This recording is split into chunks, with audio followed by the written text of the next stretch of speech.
साथियों सलाम नमस्ते सत श्री अकाल जय भीम जोहार। साथी क्या भारतीय जनता पार्टी इतना बेचैन है, इतना परेशान है कि वो चुनाव ही चाहती है कि एक तरफा हो जाए। वो चाहती है कि उसके मुकाबिल में कोई रहे ही नहीं। वो चाहती है कि उसके प्रत्याशी के सामने कोई ना हो। और सवाल जब मुख्यमंत्री हेमंत सोरेन का, हेमंत सोरेन पर लगातार तलवार लटकी रही, लगातार उन पर आरोपों की बौछारें होती रही। जेएमएम का आरोप है, इंडिया अलायंस का आरोप है कि जब से सत्तासीन हुई गठबंधन की सरकार, हेमंत सोरेन की अगुवाई, तो तोड़ फोड़ की रणनीतियां चलती रही और सीधे सीधे आरोप भाजपा पर लगे। उसके कारण भी रहे, वो दिखा दी और अंततः किसी ना किसी बहाने उन्हें जेल के सलाखों के अंदर भी डाल दिया गया।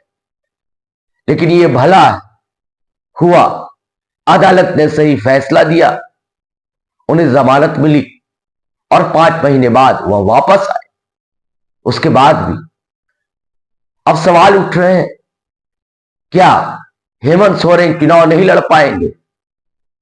क्या बरहेट को एक नए नवेले प्रत्याशी, हालांकि पिछले बार भी वो चुनाव लड़े थे, पिछले बार आजसू से थे, इस बार वह नौजवान प्रत्याशी भाजपा ने जो खड़ा किया है, वह क्या खेल कर पाएगा? क्या सच कोई साजिश रची जा रही है कि हेमंत सोरेन चुनाव ही न लड़ पाए, उनका नामांकन ही रद्द कर दिया जाए? ये सारी बातें हम दोस्तों इस वीडियो में बताएंगे। क्या सच ये साजिश है या सिर्फ जेएमएम का एक चुनावी हथियार?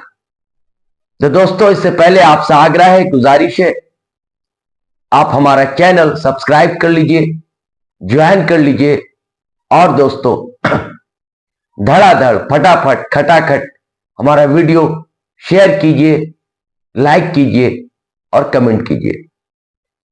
थोड़ी देर के लिए ब्रेक दीजिए, फिर अपन मिलते हैं।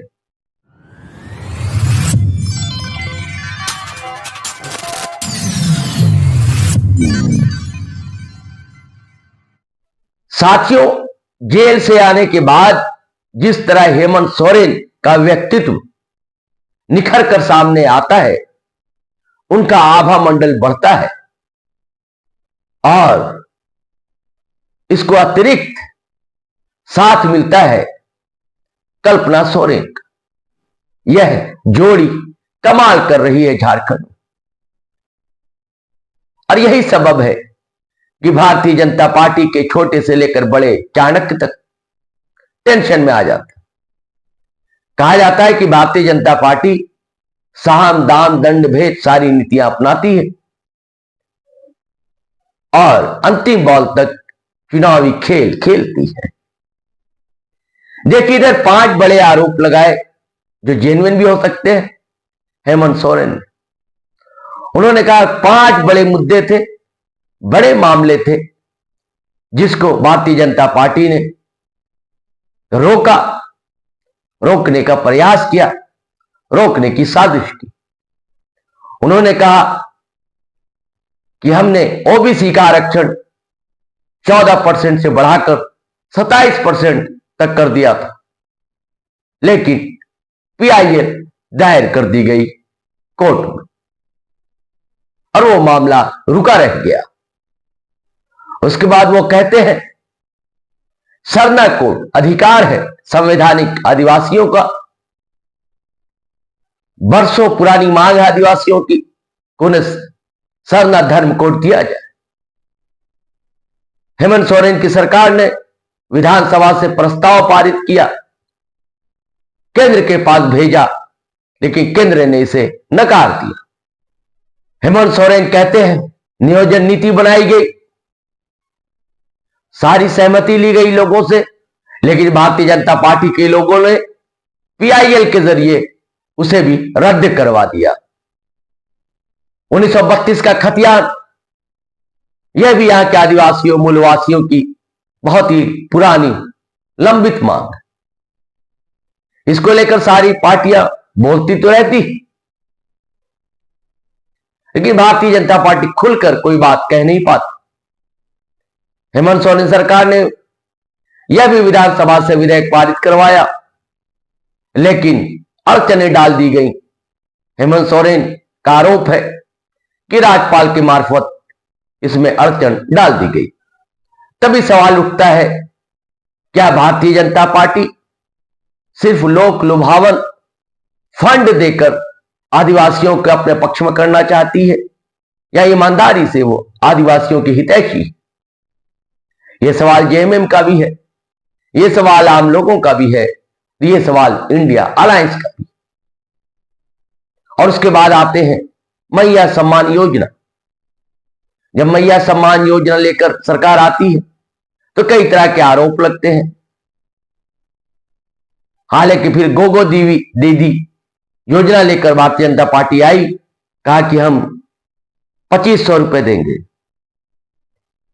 अब तक महिलाओं को, 18 साल से अधिक उम्र की महिलाओं को 1000 रुपए हेमंत सोरेन सरकार दे रही थी। अब सरकार का कहना है कि अब जब नई सरकार का गठन होगा, यानी कि हेमंत सोरेन फिर मुख्यमंत्री बनते हैं, तो उसकी राशि बढ़ा दी जाएगी, अब 2500 रुपए कर दी जाएगी। हेमंत सोरेन आरोप लगाते हैं इसमें भी अड़चनें डालने की कोशिश की गई और पीआईएल दाखिल किया गया ताकि यह रुक जाए। ये सारे आरोप है हेमंत सोरेन के, अब कुछ जेन्युइन भी लगते हैं। अब बात करते हैं दोस्तों कि क्या सच बरहेट से अब चुनाव नहीं लड़ पाएंगे हेमंत सोरेन? क्यों ये सवाल उठ रहे हैं और कहा जा रहा है कि बरहेट सूरत हो जाएगा, बरहेट का सूरत हो जाएगा। सूरत गुजरात में एक जगह है। चुनाव में आपको मालूम है कि कांग्रेस के प्रत्याशी का नामांकन रद्द कर दिया। बहाना बना था प्रस्तावक, भारतीय जनता पार्टी के किसी व्यक्ति ने शिकायत की कि प्रस्तावक का हस्ताक्षर सही नहीं है और प्रस्तावक को ट्रैप में लिया गया। अब प्रस्तावक ने भी कह दिया कि वो साइन हमारा नहीं है। अब तक कांग्रेस के प्रत्याशी का नामांकन रद्द हो गया। आज सूरत से निर्विरोध भारतीय जनता पार्टी का प्रत्याशी निर्वाचित हुआ था और ऐसा ही खेल कुछ यहां खेलने की कोशिश की गई। बरहेट से नामांकन किया, लगातार इधर 3 टर्म से वहीं से चुनाव लड़ रहे हैं हेमंत सोरेन। उनके प्रस्तावक थे सिद्धू कानू के वंशज वीर सिद्धू कानू परिवार के सदस्य मंडल मुर्मू, वो प्रस्तावक थे। और अचानक से ट्रैप में लिया भारतीय जनता पार्टी ने और वो चले गए निशिकांत दुबे से मिलने के। अब क्यों गए, क्या कारण था, या कोई लेकर गया, ये सब सारी चीजें धीरे धीरे साफ होंगी। और जब वो निशिकांत दुबे से मिलकर लौट रहे थे तो सरकार को यह भनक लग गई और जांच के क्रम में डुमरी उनकी गाड़ी को रोका गया, उनसे पूछताछ की गई तो तुरंत निशिकांत दुबे का बयान आने लगता है कि बांग्लादेशी घुसपैठिए के मामले को लेकर वो आए थे और वो भारतीय जनता पार्टी के जो बड़े नेता है रांची में, उनसे मिलना चाहते थे। वो रांची लौट रहे थे, इसी दरमियान उनके साथ बदतमीजी की गई और उन्हें रोका गया। हालांकि मंडल मुर्मू को कुछ देर की पूछताछ के बाद छोड़ दिया गया था, लेकिन हलचल तेज होनी थी, सियासी हलचल तेज हो गई। उन्हें सरायढेला थाना में काफी देर रात तक बैठाए रखा गया था। बाद में साहिबगंज पुलिस के सुपुर्द किया गया और भोगनाडीह उन्हें भेज दिया गया। जेएमएम ने बड़े आरोप लगाए। महासचिव है जेएमएम के सुप्रियो भट्टाचार्य, उन्होंने बताया कि घटना 27 अक्टूबर की थी। उन्होंने चुनाव आयोग को पत्र लिखा और झारखंड के मुख्य निर्वाचन पदाधिकारी के रवि कुमार और एडीजी अभियान संजय निषाद पर आरोप लगाए। संजय आनंद लाटकर आईजी अभियान सह स्टेट नोडल पदाधिकारी एवी होमकर पर गंभीर आरोप लगाए। साथ ही ने तत्काल पद से हटाकर चुनाव भय मुक्त कराने की मांग की। उन्होंने कहा, जब मंडल मुर्मू के वाहन को रोका गया तो तत्काल उस वाहन में बैठे इस व्यक्ति ने फोन लगाया कहीं। इसके बाद मुख्य चुनाव पदाधिकारी के रवि कुमार, आईपीएस संजय आनंद लाटकर और एवी होमकर ने पुलिस प्रशासन को धमकी दी और कहा कि उसे छोड़ दिया जाए। भट्टाचार्य ने सवाल उठाया कि आखिर क्या मंशा थी।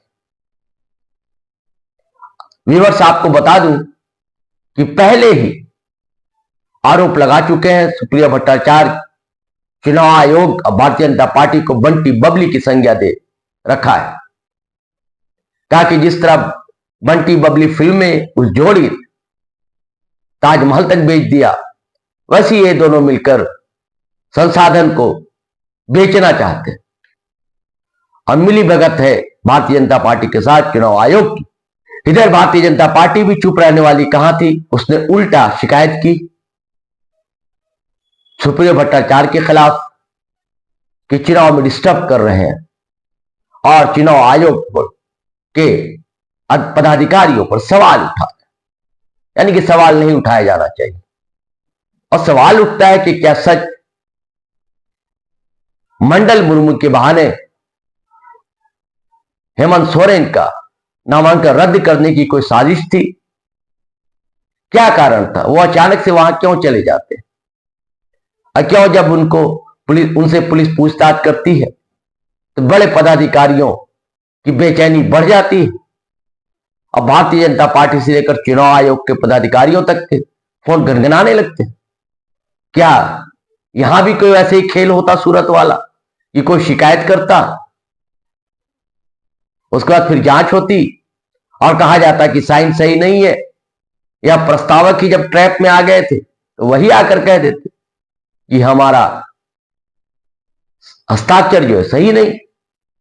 अगर ऐसी साजिश है, अगर बू जो आती है तो ये अच्छे संकेत नहीं है लोकतंत्र के लिए, आने वाले कल के लिए। फिर ऐसे ही फिर चुनाव होते रहेंगे। चुनाव आयोग को भी विचार करना होगा कि क्यों बार बार उस पर शिकायतें के पुलिंदे पटके जाते हैं, वो कोई जवाब नहीं देता। हरियाणा में भी जो कुछ हुआ उसकी सारी शिकायतें पहुंची सबूतों के साथ, लेकिन सारे शिकायतों सारे सवालों को चुनाव आयोग ने खारिज कर दिया। जनता फिर इन सब सारे मुद्दों को सवालों को भूल जाती। क्या यहां के आदिवासी मूलवासी भूल जाएंगे? फिर सवाल है, क्या फिर तो प्रयास नहीं होंगे, फिर तो साजिशें नहीं रची जाएंगी? लेकिन फिलहाल अब मंडल मुर्मू क्या मान गए?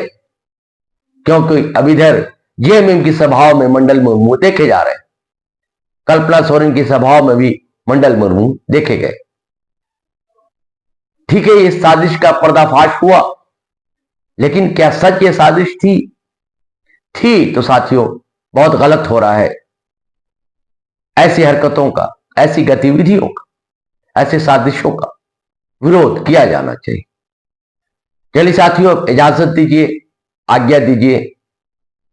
नए वीडियो के साथ हम फिर हाजिर होंगे। जय हिंद, जय भारत।